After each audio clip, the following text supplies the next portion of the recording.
الله ربي والإسلام ديني ومحمدا رسول الله.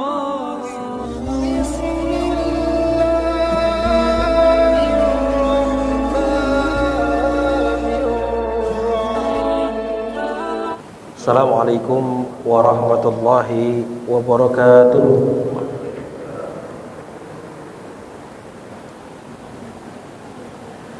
Innal hamdalillah nahmaduhu wa nasta'inuhu wa nastaghfiruh wa natubu ilaih.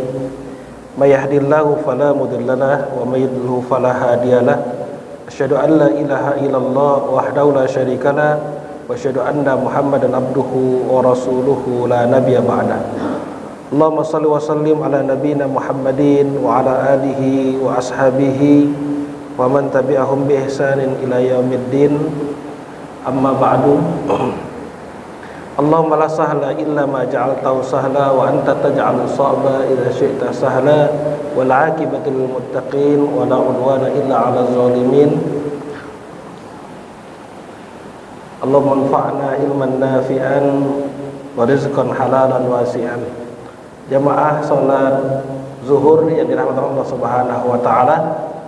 Apa kabarnya Bapak Ibu pada siang hari ini? Alhamdulillah luar biasa. Jamaah salat zuhur Masjid Al-Insan yang dirahmati Allah Subhanahu wa taala. Kita akan membahas tentang sirah Utsman bin Affan. Tapi sebelumnya kemarin kita membahas tentang sirah Umar bin Khattab. Masih ada sedikit pembahasan tentang Umar bin Khattab. Kita lanjutkan, yaitu tentang kisah wafatnya Umar bin Khattab radhiyallahu anhu. Jadi Amirul Mukminin Umar bin Khattab radhiyallahu anhu, beliau sering berdoa. Beliau berdoa minta supaya dimatikan syahid fi sabilillah dan minta dikuburkan di kotanya Rasul, yaitu Madinah. Ini kalau kita mau nggak doa mati syahid? Mau, insya Allah ya. Nah, Umar bin Khattab senantiasa berdoa supaya diwafatkan di Madinah, diberikan kesyahidan oleh Allah Subhanahu wa taala. Maka ketika Amirul Mukminin Umar bin Khattab ini berdoa, Hafsah anak beliau bertanya, "Ya Amirul Mukminin, bagaimana caranya engkau akan meninggal syahid di Madinah, mati terbunuh?" Kenapa? Karena Madinah pada saat itu kondisi Islam itu sudah kuat. Romawi sudah kalah, Persia juga kalah. Bahkan nanti raja terakhir Persia yang bernama Yazdajir itu nanti akan meninggal dunia ketika di pemerintahan Utsman bin Affan. Jemaah yang Allah Subhanahu wa taala. Kemudian Umar bin Khattab radhiyallahu anhu mengatakan, kalau Allah berkehendak maka itu mudah bagi Allah. Masya Allah. Kita bisa membayangkan jemaah, kondisi Madinah pada saat itu tidak ada orang kafir yang tinggal di sana. Semuanya Muslim. Kenapa?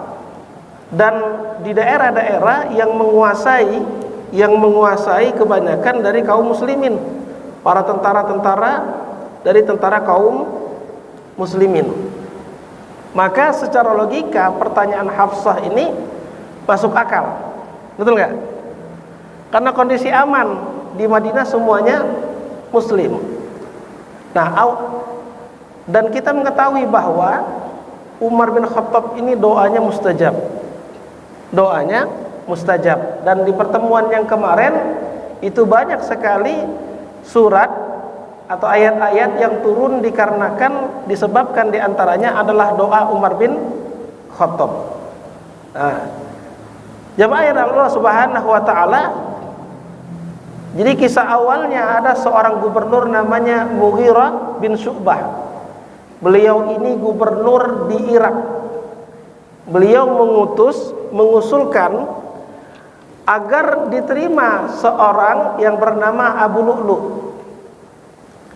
Al-Majusi, karena dia seorang budak, memiliki kemampuan bisa buat pedang, bisa buat baju besi, bahkan punya keahlian bisa membuat peralatan pertanian, yaitu mengalirkan air.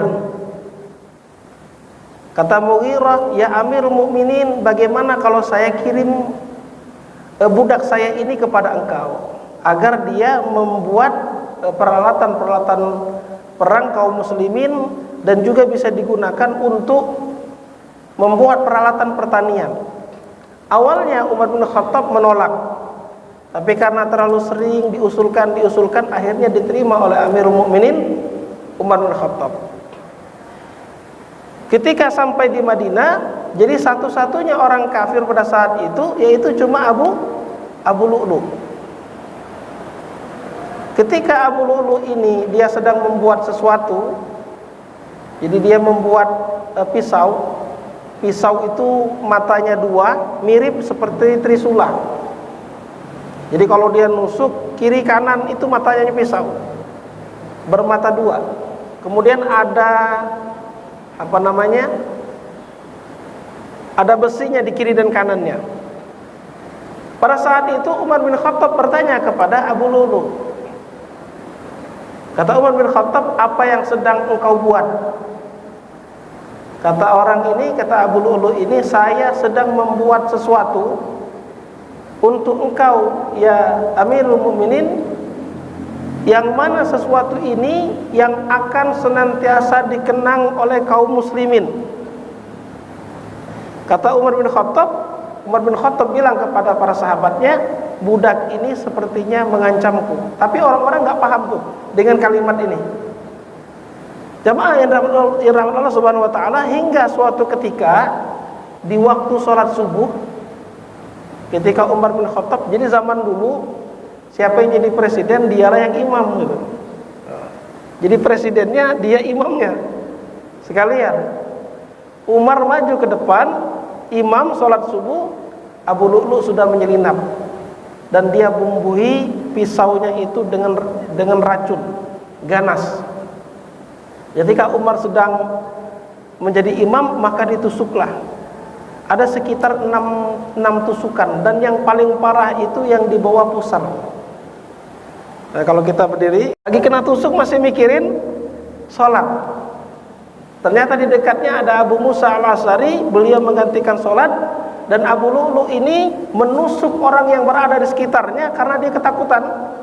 Ada sekitar 13 orang yang ditusuk. Kemudian ada seorang sahabat ngambil jubahnya dilemparkan, akhirnya kena wajahnya, tertutup wajahnya, kemudian baru ditangkap oleh para sahabat. Dikisahkan, menjelaskan ada sekitar 3-6 orang yang meninggal dunia karena tusukan dari Abu Lu'lu' ini. Jemaah yang dirahmati Allah Subhanahu wa taala, sampai akhirnya Umar bin Khattab pingsan, dan pingsannya lama. Ketika waktu sholat, ada sahabat yang membisikinya. Jadi ketika pingsan kemudian dibisikin. Bisikinnya gimana kira-kira Pak? Disebutkan, "Sholat ya Amirul Mukminin, sholat ya Amirul Mukminin, sholat ya Amirul Mukminin." Diucapkan sholat 3 kali, tiba-tiba Umar bin Khattab berdiri. Masya Allah. Ini kalau kita lagi tidur, ini cara banguninnya gimana nih? Ya kan? Kita tidur di bawah AC gitu, tempat tidurnya empuk. Umar bin Khattab pingsan karena pengaruh dari racunnya tadi, dan bisa bangun ketika dibisikin sholat sampai 3 kali. Karena Umar tahu, awalu ma yuhasabu bihi yaumil qiyamah as-shalah. Amal yang pertama kali yang akan dihisab oleh Allah Subhanahu wa taala tentang perbuatan seorang hamba yaitu salat. Kalau salatnya bagus, maka ibadah yang lainnya juga bagus. Tapi kalau salatnya jelek, maka yang lainnya juga jelek. As-salatu imaduddin, faman aqamaha faqad aqamad-din, wa man tarakaha faqad hadamad-din. Nah, jamaah yang dirahmati Allah Subhanahu wa taala, ketika Umar pingsan kemudian dibisikkan salat, maka Umar mengatakan as-shalah as-shalah la hazza fil islami liman taraka as-shalah. Salat tidak ada bagian dalam Islam bagi orang yang meninggalkan salat. Lalu Umar ditopang oleh sahabat, dibawa ke rumahnya dalam keadaan lemah. Jamaah yang dirahmati Allah Subhanahu wa taala, kemudian setelah 3 hari ditusuk itu pingsan, di hari yang ketiganya akhirnya Umar bin Khattab meninggal dunia. Dan Umar bin Khattab itu mengusulkan ada 6 nama setelahnya para sahabat, yaitu Dewan Syuro, untuk bermusyawarah menentukan siapa yang akan menjadi pemimpin kaum muslimin setelah beliau wafat. Ini hebatnya orang-orang soleh itu. Lihat ketika Abu Bakar Siddiq akan meninggal dunia, beliau sempat berwasiat, bahkan sempat menunjuk Umar bin Khattab. Umar bin Khattab ketika akan meninggal dunia, semua amanahnya sudah beliau sampaikan kepada orang-orang. Menghitung semua hutang-hutangnya. Kalau dia ada hutang dihitung untuk dibayar. Jamaah yang dirahmati Allah Subhanahu wa taala, Umar wafat 3 hari setelah ditikam pada hari Ahad tanggal 26 Zulhijjah. Kemudian beliau berpesan kepada anaknya, nama anaknya Abdullah bin Umar. Wahai Abdullah, sampaikan salamku kepada Ummul Mukminin Aisyah. Jika beliau mengizinkan, aku ingin dimakamkan di tempat di dekat sahabat-sahabatku, yaitu di dekat Rasulullah dan di dekat Abu Bakar Siddiq. Datanglah Abdullah bin Umar minta izin kepada Ummul Mukminin Aisyah radhiyallahu anha. Ketika disampaikan bahwa Umar minta izin dimakamkan di dekat Rasulullah dan Abu Bakar, Aisyah nangis. Masya Allah. Kenapa menangis kira-kira Pak, Bu? Aisyah nangis karena Ibunda Aisyah berharap nanti bisa dikuburkan di tempat itu. Tapi karena yang minta ini adalah Amirul Mukminin Umar bin Khattab, maka kata Aisyah, silakan dikuburkan, saya redha. Umar bin Khattab bilang kepada Abdullah, kalau Ummul Mukminin tidak mengizinkan aku dimakamkan di sana, maka makamkanlah aku di tempat perkuburan kaum muslimin, di tempat umum perkuburan kaum muslimin. Ternyata Aisyah memperbolehkan. Nah, jamaah yang dirahmati Allah Subhanahu wa taala, ada berapa pelajaran ini dari kisah Umar bin Khattab? Yang pertama adalah keberanian dan keteguhan iman. Umar itu sangat takut kepada Allah. Karena beliau takut kepada Allah, maka akhirnya Allah jadikan jin setan takut kepada Umar. Ini yang harus kita pelajari ini. Siapa yang takut kepada Allah, Allah akan buat orang makhluk-makhluk akan takut kepadanya. Utsman bin Affan itu orang yang sangat pemalu. Suatu ketika Rasulullah lagi berbaring, lagi duduk, nyender ke bahasa kita, betisnya kelihatan sedikit. Kemudian ada yang datang ngetuk. Ternyata Abu Bakar Siddiq.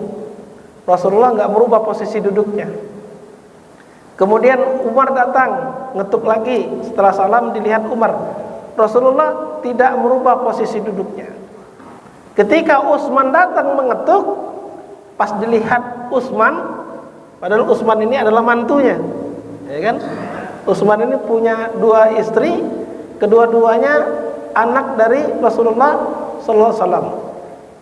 Ketika Utsman masuk, maka Rasulullah membenarkan pakaiannya yang betisnya terlihat. Kemudian Aisyah bertanya, "Ya Rasulullah, tadi ketika Abu Bakar datang engkau biasa saja. Ketika Umar datang engkau biasa saja. Tapi kenapa ketika Utsman datang engkau menutupi betismu?" Kata Rasulullah SAW, "Bagaimana aku tidak malu dengan orang yang malaikat saja malu kepadanya?" Masya Allah. Jadi kalau kita malu kepada Allah, Allah akan membuat makhluk-makhluk malu kepada kita. Kalau kita sangat takut kepada Allah, maka Allah akan membuat makhluk-makhluk itu akan takut kepada kita. Jamaah yang dirahmati Allah Subhanahu wa taala, kemudian kerendahan hati. Jadi Umar ini orangnya sangat rendah hati, sangat takut kepada Allah. Kemudian yang ketiga, sangat cinta kepada Rasulullah. Dan yang keempat, beliau sangat adil hingga akhir hayatnya. Kemarin kita pernah ceritakan bagaimana Umar bin Khattab memangkul gandum dengan pundaknya sendiri. Pundaknya sendiri gara-gara ada seorang ibu yang menanak batu. Nanak batu, kata Amirul Mukminin ketika beliau, kalau bahasa kita sekarang, belusukannya. Ketika beliau belusukan, dilihat ada ibu-ibu masak batu, kok masak sesuatu makanan tapi nggak masak-masak ini. Akhirnya ditanya oleh Umar bin Khattab, "Ibu, mohon maaf, ibu masak apa?" Anaknya nangis. Kata ibu tadi apa? "Saya sedang memasak batu, nggak bakalan bisa matang." Akhirnya Umar kaget melihat itu. Umar akhirnya pulang. Dia ambil gandum sendiri, dia gendong sendiri. Kemudian pengawalnya, orang yang menemannya bilang, "Ya Amirul Mukminin, jangan engkau yang menggendong, membawa gandum di malam hari, biar aku aja." Atau kalau bisa, kenapa nggak besok saja ya Amirul Mukminin? Ketika mau digendong itu gandumnya, kata Umar bin Khattab apa? "Apakah engkau mau memikul amanatku ini nanti di hadapan Allah? Apakah engkau mau bertanggung jawab di hadapan Allah?" Maka akhirnya sahabat yang mendampingi Umar ini terdiam. Sampai ke gubuk, Umar masak gandum tadi. Setelah udah jadi masak, udah jadi kue semuanya, kemudian dikasihkan kepada ibu tadi. Kemudian kata Umar bin Khattab, "Bangunkanlah anak-anakmu." Anak-anaknya dikasih suap dan lain sebagainya, disuapin. Kata ibu tadi, "Selayaknya engkau yang menjadi Amir Mukminin, karena engkau lebih perhatian kepada kami." Sementara Amir Mukminin Umar bin Khattab mungkin saat ini sedang tidur. Kata Umar bin Khattab, "Besok temuilah Amir Mukminin, mudah-mudahan engkau mendapatkan aku di sana." Nah, jamaah yang dirahmati Allah Subhanahu wa taala, ini penutup kisah tentang Umar bin Khattab. Kita masuk ke Utsman bin Affan. Jadi Utsman bin Affan ini, beliau adalah sahabat Rasulullah sallallahu alaihi wasallam yang kaya raya dan menjadi sahabat Nabi ketika Nabi belum diangkat menjadi Rasul. Jadi Nabi, Abu Bakar Siddiq, Utsman, Ali ini sebelumnya udah kenal. Abdurrahman bin Auf sudah kenal, sudah akrab semuanya. Dan mereka sudah mengetahui bagaimana akhlak Rasulullah sallallahu alaihi wasallam. Makanya ketika Rasulullah menawarkan Abu Bakar diajak masuk Islam, langsung Abu Bakar masuk Islam karena udah kenal. Rasulullah menawarkan kepada Abdurrahman langsung masuk Islam. Rasulullah menawarkan kepada Utsman udah kenal dengan Rasulullah, sudah tahu luar dalamnya, sudah tahu akhlaknya. Akhirnya Utsman langsung masuk Islam. Nah, pelajaran bagi kita apa ini jamaah? Pelajaran bagi kita adalah hendaklah kita sebagai seorang dai itu menjadi pribadi yang baik. Jadi ketika kita mengajak orang lain udah kenal, oh si fulan, saya tahu si fulan orangnya memang Baik. Nah, Utsman bin Affan ini, beliau adalah Utsman bin Affan bin Abul As bin Umayyah bin Abdi Syam bin Abdi Manab bin Qusay bin Kilab. Nasabnya bertemu dengan Rasulullah sallallahu alaihi wasallam di Abdul Manab. Berarti Abdul Manab ini Affan, Abul As, Umayyah, Abdi Syam, kakek keempat. Jadi di kakek keempat itu kakeknya, buyut-buyutnya itu ketemu dengan Rasulullah sallallahu alaihi wasallam. Utsman bin Affan termasuk sahabat yang dijamin masuk surga. Jadi ada 10 al-mubasysyirina bil jannah, ada 10 orang yang dijamin masuk surga. Ketika Rasulullah dengan para sahabat berada di Gunung Uhud, maka tiba-tiba Gunung Uhud itu bergetar. Maka Rasulullah menghentakkan kakinya di Gunung Uhud sambil Rasulullah berkata, "Diamlah wahai Uhud, sesungguhnya di atasmu ada seorang nabi dan ada asyahidin." Siapa nabi itu? Rasulullah. Ada as-siddiq. Siapa? Abu Bakar Siddiq. Ada asyahidin. Asyahidin di situ siapa? Ada Umar bin Khattab, ada Utsman, dan ada Ali. Jadi jemaah yang dirahmati Allah Subhanahu wa taala, sebenarnya para sahabat ini sudah tahu kalau mereka nanti akan mati syahid, akan mati terbunuh, dan mereka dengan sabar melaluinya. Ini kalau kita dikasih tahu nanti kamu akan mati dibunuh orang, kan ngeri kalau orang umum ya. Tapi kalau para sahabat dikasih tahu oleh Rasulullah bahwa nanti engkau akan masuk surga, justru mereka berandai-andai, berangan-angan agar secepatnya bisa mati syahid. Nah itu Utsman bin Affan. Kemudian keutamaan Utsman bin Affan yang kedua, malaikat malu kepadanya. Malaikat malu kepada Utsman bin Affan. Kemudian yang ketiga, amal tidak akan membahayakannya. Nah, ini maksudnya amal tidak akan membahayakannya ini gimana nih? Jadi Utsman bin Affan ini, beliau pernah dalam perang Tabuk. Pada waktu itu perang Tabuk, karena pasukan Romawi akan menyerang kaum muslimin, dan Rasulullah menyiapkan puluhan ribu pasukan. Kalau tidak salah sekitar ada yang 30.000 pasukan. Maka Rasulullah bersabda kepada para sahabat, siapa yang mau bersedekah, berinfak, maka baginya surga. Tiba-tiba Utsman bin Affan langsung berdiri bersedekah, memberikan sedekah.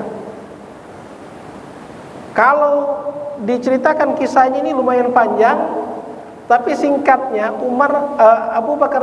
Utsman bin Affan pada waktu itu bersedekah sekitar 940 ekor onta. 940 ekor onta berserta semua isi-isinya. Maksudnya isi-isinya itu semua peralatan, perlengkapan ketika akan berangkat berjihad. Akhirnya Rasulullah bersabda lagi, ada lagi yang mau bersedekah. Akhirnya Utsman bin Affan nambahin 940 ekor onta ditambah kuda sekitar 60, jadi genap 1000. Ada yang mengatakan total, tadi saya cek di Google itu ratusan miliar. Kalau seandainya ontanya itu harganya 50 juta atau 70 juta, karena onta termahal saat ini nih, onta termahal saat ini harga termahalnya 1 miliar. Nah, kalau seandainya onta ini harganya 50 atau 100 juta satu ekor onta, kali 1000 berapa Pak? Berapa tuh kira-kira? Kalau harga onta itu, karena kan dengan perangkat-perangkatnya, dengan peralatan perang dan lain sebagainya. Pak Ustaz, lebih baik dengar ceramahnya Ustaz daripada mikir ngitung-ngitung duit. Umpamanya 100 juta kali 1000 ekor, berapa itu? Nah, kan tadi saya ngitung, Masya Allah, ini miliaran, banyak. Nah jamaah ya rahmatullah subhanahu wa ta'ala, akhirnya Rasulullah dengan para sahabat berangkat berperang selama 30 atau 40 hari, dan akhirnya tidak terjadi perperangan di Tabuk ini, nggak jadi perang. Padahal setiap orang udah dikasih onta, udah dikasih kuda, udah dikasih baju perang, udah dikasih pedang, udah dikasih makanan, ya kan? Ternyata nggak jadi perang. Pulang ke Madinah. Ini kalau kita gimana Pak? Kalau kita, wah perang nggak jadi, berarti balikin lagi gitu. Kan perang nggak jadi, uang udah dikeluarkan. Utsman bin Affan enggak. Apa yang sudah diinfakkannya, apa yang sudah disedekahkannya, itu tidak diambil kembali oleh Utsman bin Affan. Masya Allah. Enggak diambil kembali, dibiarkan aja sebagai infaknya. Makanya tadi dikatakan amal tidak akan membahayakannya setelah ini. Rasulullah mendoakan amal tidak akan membahayakannya. Apapun yang dilakukan oleh Utsman sudah diampuni oleh Allah Subhanahu wa ta'ala. Masya Allah.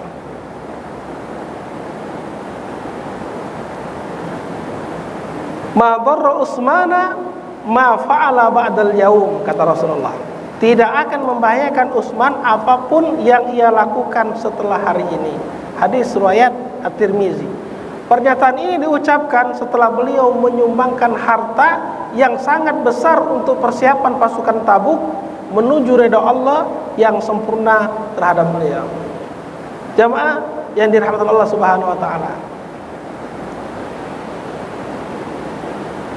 Karakter dan sifat mulia Utsman. Nah, tadi ya, Utsman itu orangnya sangat pemalu, dermawan, jujur, warok, dan bersih hatinya. Jadi ketika Utsman berdagang, itu beliau sangat memperhatikan halal dan haram. Utsman sangat memperhatikan halal dan haram.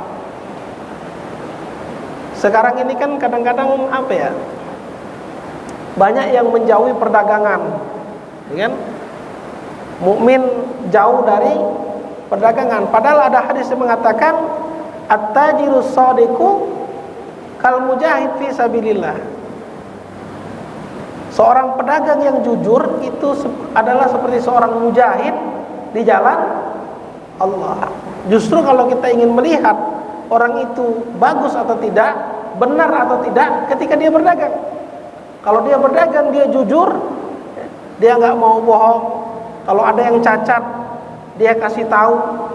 Atau dia nggak mau jual yang cacat, harus redo sama redo. Dia nggak mau sesuatu yang haram. Nah, ini justru sulit. Nah, jamaah yang dirahmati Allah Subhanahu wa taala, ini kelahiran beliau ya. Beliau lahir 6 tahun lebih muda dari Rasulullah sallallahu alaihi wasallam. Jadi beliau tahu benar tentang Rasulullah. Dan orangnya itu cerdas, gemar menuntut ilmu, kemudian tidak menyembah berhala. Bayangkan jemaah, di zaman itu hampir semua orang nyembah berhala. Di zaman itu. Tapi Utsman tidak. Beliau menjauhi minuman keras. Jadi zaman dulu, di zaman jahiliyah itu, nyembah berhala, minum minuman keras, kemudian main perempuan, itu nggak bisa dilepaskan. Jadi kalau minum yang memabukkan itu kalau zaman sekarang seperti minum air putih. Jadi kalau zaman sekarang udah selesai makan minum air putih, ya kan? Kalau zaman dulu selesai makan minum khamar. Saking terbiasanya, sepertinya mustahil mau dihilangkan khamar itu. Tapi ketika Islam datang, agama Islam datang, itu bisa merubah pola pikir orang-orang pada saat itu yang sebelumnya jahiliyah, tapi ketika Islam datang semuanya jadi mulia. Masya Allah. Nah, jamaah yang dirahmati Allah Subhanahu Wa Taala, pernikahannya dengan Ruqayyah. Jadi Ruqayyah ini anak Rasulullah Sallallahu Alaihi Wasallam.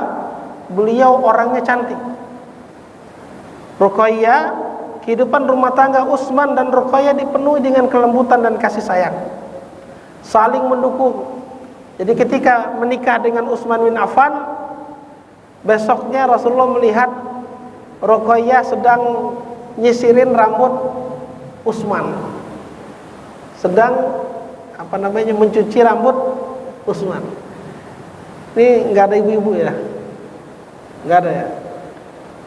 Kita juga membaca bagaimana Rasulullah ketika i'tikaf, ketika di masjid, ketika beliau ingin sisiran, beliau mengeluarkan kepalanya kemudian disisir oleh Rasulullah. Jadi di zaman itu semua keperluan suaminya itu dibantu oleh istrinya. Masya Allah. Pertanyaan saya, pernah nggak disisirin oleh istrinya, Ustaz? Sisir sendiri, Ustaz, gitu ya. Pernah nggak dikeramasin oleh istrinya? Keramas sendiri, Ustaz, gitu. Kalau para sahabi yang pada saat itu luar biasa. Nah, diantaranya ini adalah Ruqayyah, saling mendukung dalam ujian. Ketika hijrah ke Habasyah, itu Utsman bersama istrinya yang pertama kali hijrah. Ketika gembira mereka berdua, ketika susah mereka juga berdua. Jemaah yang dirahmati Allah Subhanahu Wa Taala. Nah, ini kisahnya.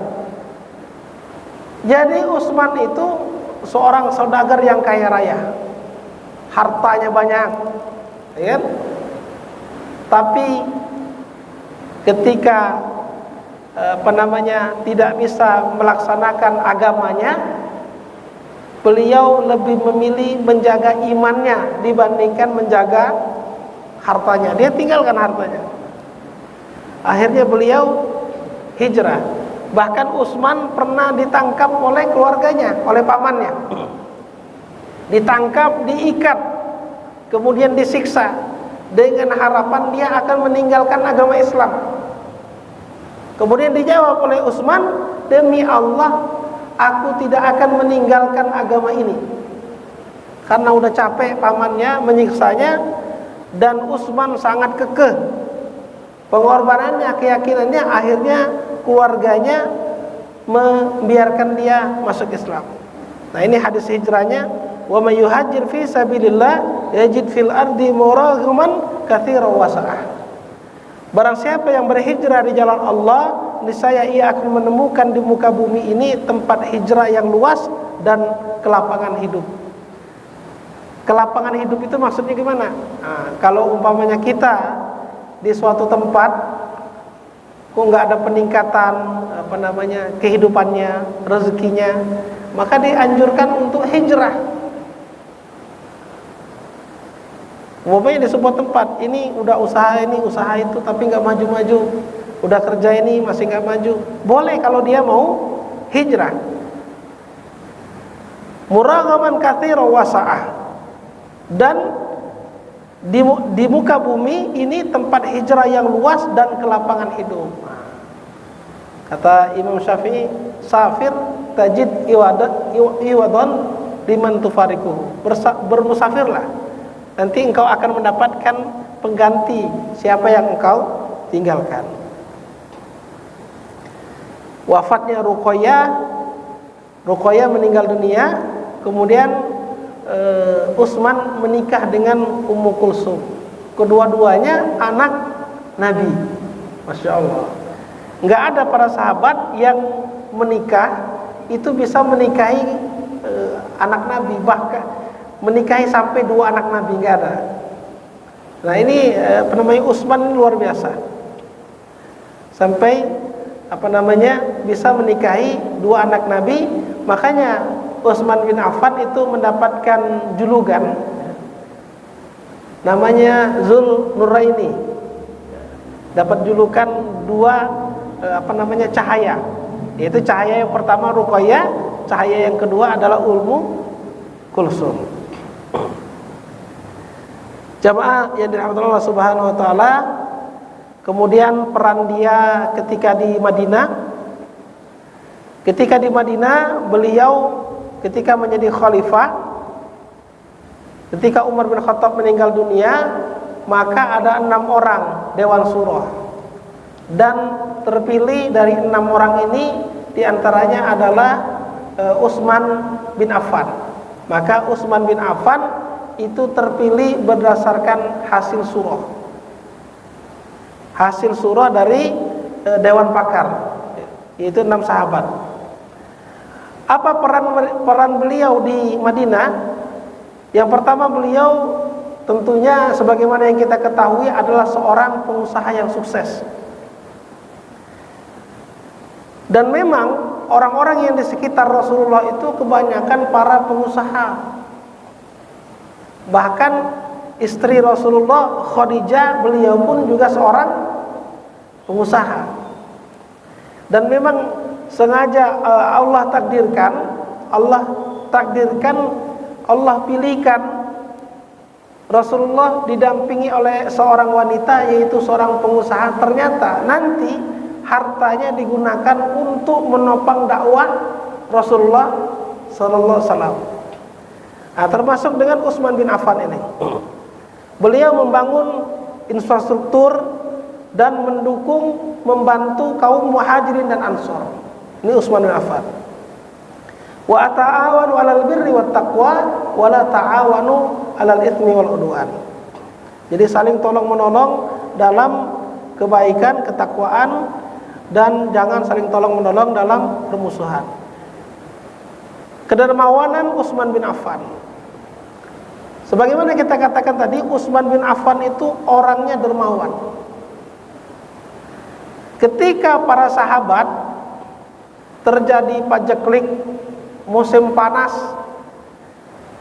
air kering, dan ada satu sumur namanya sumur rumah, dan pemiliknya itu adalah seorang Yahudi. Kalau yang beli orang Yahudi, dia kasih harga murah. Tapi kalau yang beli itu orang Muslim, dia kasih harga mahal.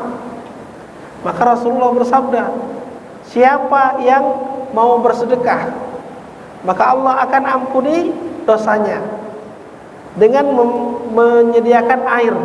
Maka seketika itu juga Utsman bin Affan bangkit. Jadi ada 2 penjelasan di sini. Yang pertama, Utsman mendatangi orang Yahudi tadi, kemudian ditanya oleh Utsman bin Affan. Ditanya oleh Utsman bin Affan, berapa engkau mau menjual sumurmu? Orang Yahudi ini jawabnya iseng aja, Pak. Dia jawabnya iseng. Dia bilang, saya akan jual dengan harga 20.000 dinar emas. 20.000 dinar emas. Tadi saya saya hitung berapa ini 20.000 dinar emas nih.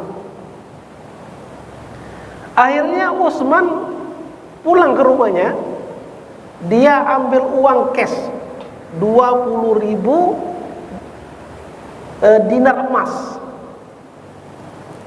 Nanti saya kasih tahu berapa sih kira-kira 20.000 dinar emas itu.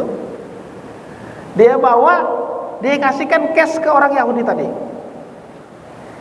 Dalam riwayat yang lain, Umar, orang Yahudi tadi, ini riwayat yang kedua, Kata orang Yahudi tadi, saya akan menjualnya dengan syarat 1 hari untuk kamu, 1 hari untuk saya. Jadi ada 2 kisah sini. Nah sekarang yang 20.000 dinar emas itu berapa? Jadi diperkirakan 20.000 itu kali 4, 25 gram, sekitar 85.000 gram. 85.000 gram. 1 gram berapa sekarang? Berapa 1 gram? Ya, uangnya sekitar 184 miliar. Dan sepertinya ini sumur termahal di dunia ini. Mungkin nggak ada orang yang jual sumur dengan harga 184 miliar. Utsman beli itu sumur. Saking senangnya orang Yahudi ini, dia bilang, sekalian aja ambil dengan kebun-kebun kurma yang ada di belakangnya, karena dia udah untung banyak. Dia nggak nyangka kalau Utsman akan membeli seharga 20.000 dinar emas, atau sekitar kalau sekarang 184 miliar. Jemaah yang dirahmati Allah Subhanahu wa taala, maka sumur itu diinfakkan oleh Utsman bin Affan untuk kaum muslimin. Yang sebelumnya kaum muslimin kekurangan air, itu semuanya dikasihkan. Dan jemaah, sekarang sampai sekarang itu sumur masih ada. Dan kebun-kebunnya itu masih berbuah. Hasil dari kebun itu digunakan oleh pemerintah Arab untuk kegiatan sosial, pembangunan dan lain sebagainya. Sehingga sampai sekarang ada rekening atas nama Utsman bin Affan. Orangnya udah meninggal, rekeningnya masih ada. Yang mudah-mudahan rekening kita sampai masih lama nanti masih ada ya Pak. Iya kan? Mudah-mudahan kita ada rekening untuk infak. Kita meninggal, rekeningnya masih ada, mudah-mudahan. Jangan sampai ternyata saldonya udah habis. Nah, ini Utsman bin Affan. Mungkin jamaah yang dirahmati Allah Subhanahu wa taala, saya cukupkan sampai di sini. Nanti di lain waktu kita akan sambung lagi. Silakan jika ada yang mau didiskusikan.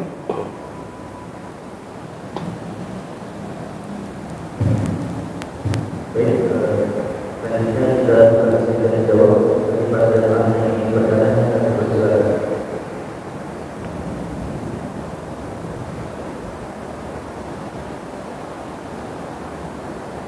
Tidak ada.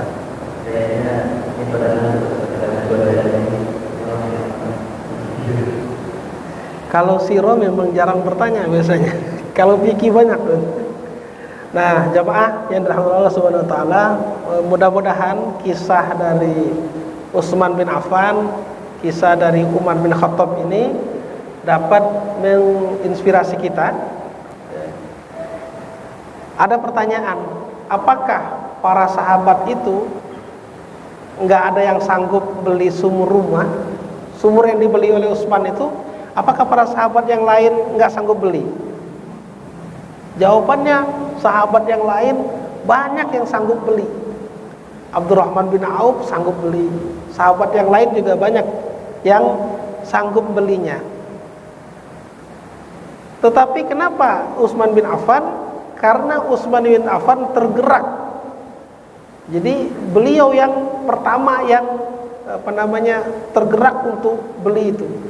Jadi dalam hal melakukan kebaikan harus cepet-cepetan ya mah. Harus cepet-cepetan. Kalau dalam hal kebaikan nggak boleh nanti bilang nanti aja. Karena kita nggak tahu umur kita.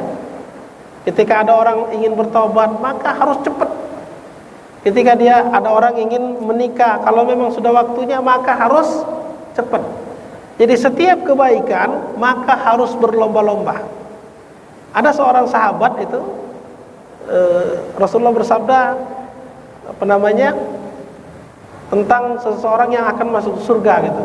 Kemudian ada sahabat yang mengatakan, "Ya Rasulullah, mudah-mudahan aku termasuk di antaranya." Kata Rasulullah, "Engkau termasuk ya Ukasah. Engkau termasuk di antaranya." Akhirnya ada sahabat yang kedua. Kata sahabat yang kedua, "Ya Rasulullah, saya juga mau." Dijawab oleh Rasulullah, "Sabaqukal Ukasah." Engkau sudah didahului oleh Ukasah. Udah nggak ada lagi. Artinya pelajaran dari sini harus cepet-cepetan. Bahkan dalam hal umpamanya sedekah sesuai dengan kemampuan kita. Dalam sebuah peperangan, Rasulullah meminta para sahabat untuk bersedekah. Yang kaya sedekahnya banyak. Ada seorang badui cuma bawa beberapa butir kurma. "Ya Rasulullah, saya hanya bisa bersedekah beberapa butir kurma." Kata Rasulullah, "Silakan."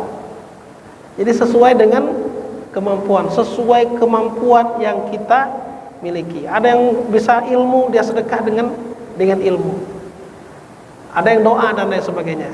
Baik jamaah yang dirahmati Allah Subhanahu wa taala, mudah-mudahan yang singkat ini jadi renungan bagi kita, menjadi contoh bagi kita. Semoga semakin hari kita semakin baik dan kita dikumpulkan dengan Rasulullah dan para sahabat.